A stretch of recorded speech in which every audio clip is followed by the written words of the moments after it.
और बीजेपी ने इस बार राजस्थान में एक साधारण व्यक्ति को सीएम की कमान सौंपी है।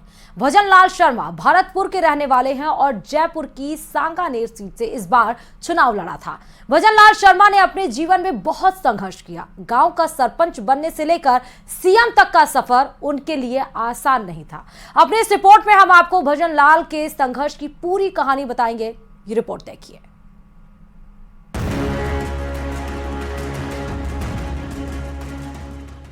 भजनलाल शर्मा, इस नाम को अब पूरा देश पहचान गया है। जो कल तक एक आम नागरिक था, अब वो खास बन गया है।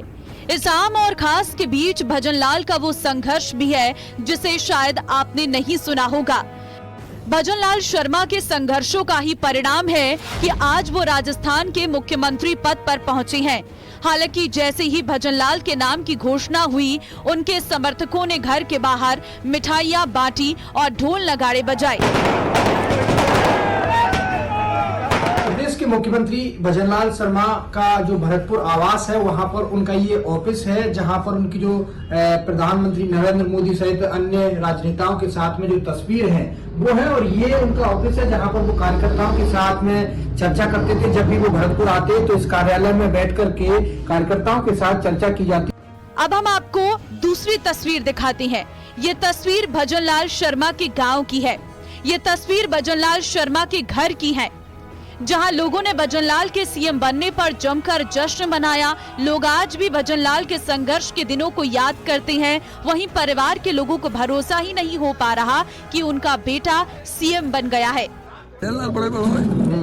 तो किस तरह से आपने पढ़ाई की थी? आप कहाँ भेजना चाहते थे और वो किस लाइन में? भैया हमारे यहाँ तो पहले गगमानो स्कूल 5वीं तक तो गाँव में पढ़ो, 5वीं तक अटारी और फिर गगमाने और फिर नदवई और नदवई भरतपुर आ गए भैया।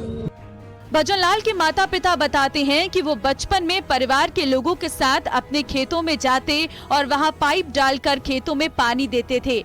शुरुआत से ही उन्होंने संघर्ष का रास्ता चुना था। भजनलाल ने नदबई में ही अपनी प्रारंभिक शिक्षा पूरी की और 10वीं की पढ़ाई करने के लिए नदबई कस्बे चले गए। उसी दौरान वो एबीवीपी के संपर्क में आए थे और इसके बाद MSJ कॉलेज भरतपुर से BA किया।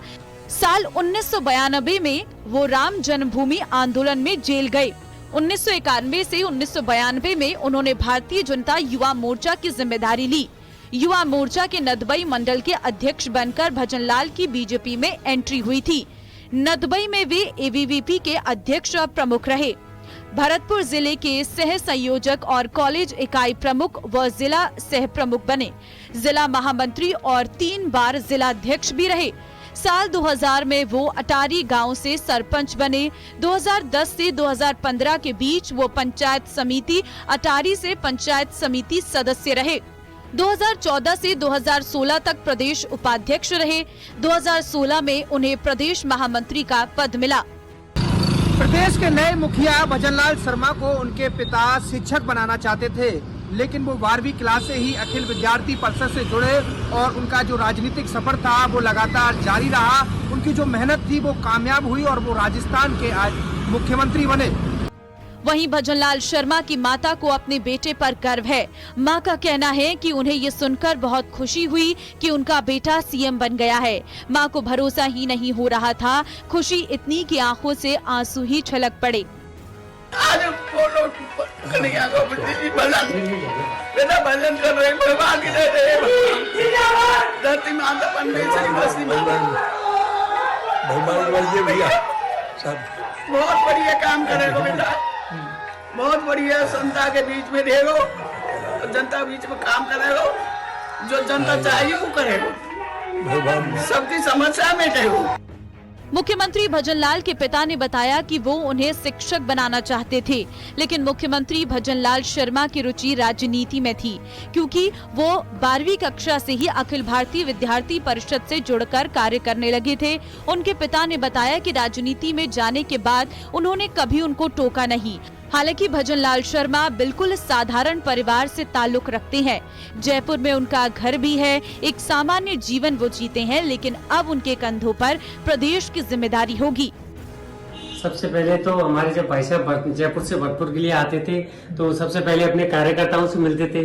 कार्यकर्ताओं से मिलने के बाद अंदर आते, हाथ धोते, हाथ धोने के बाद में सर्वप्रथम वो मंदिर में आते थे, भगवान की डोग लगाते, गिरिराज जी महाराज से प्रार्थना करते, अपने प्रदेश की, अपने क्षेत्र की, अपने पूरे राजस्थान की उज्जवल भविष्य की कामना करने के लिए, उसके मतलब संतुष्टि के लिए ये मां कामना करते थे। एक सामान्य परिवार से निकला व्यक्ति मुख्यमंत्री के पद तक पहुंच गया है और यही बात गांव के लोग बार बार कह रहे हैं। लोगों ने भजनलाल के संघर्ष को देखा, उनकी कार्य करने की क्षमता को वो जानते हैं।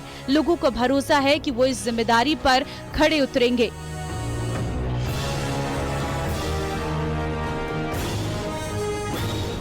हालांकि शिक्षा के दौरान वो किराए के कमरे में भी रहे, इस तरह की जो बातचीत है, लेकिन आज उनके माता पिता बहुत खुश हैं, परिवार के लोग बहुत खुश हैं क्योंकि वो प्रदेश के नए मुखिया बने हैं। कैमरा पर्सन मनीष के साथ दीपक पुरी, न्यूज़ 18 भरतपुर।